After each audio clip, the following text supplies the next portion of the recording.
சிவபெருமான் நேரில் வந்த கதை பற்றி தெரியுமா? நீங்கள் சிவன் பக்தர் என்றால் இந்த வீடியோவை லைக் பண்ணிட்டு பொது நலம் யூடியூப் சேனல்ல சப்ஸ்கிரைப் பண்ணிடுங்க. அப்பர் என்கிற திருநாவுக்கரசர் யாத்திரையாக பல சிவன் கோவில்களுக்கு சென்று சிவபெருமானை தரிசனம் செய்தார்.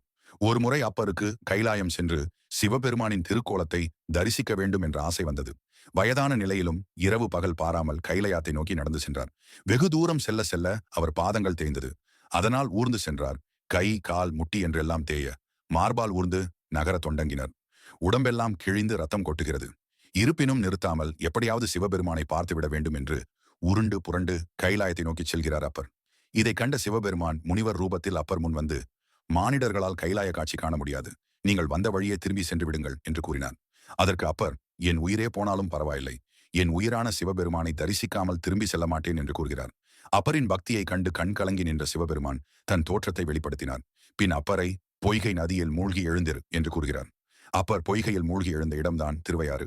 அவர் எழுந்ததும் பார்த்த கோவில் ஐயாறு கோவில். அங்கு தனது திருக்கைலாய காட்சியை சிவபெருமான் அப்பருக்கு காட்டி அருளினார். பார்வதி தேவியுடன் வீற்றிருக்கும் சிவபெருமானை கண்ட அப்பர் கண்கலங்கி வணங்கி திருப்பதிகங்களை பாடினார்.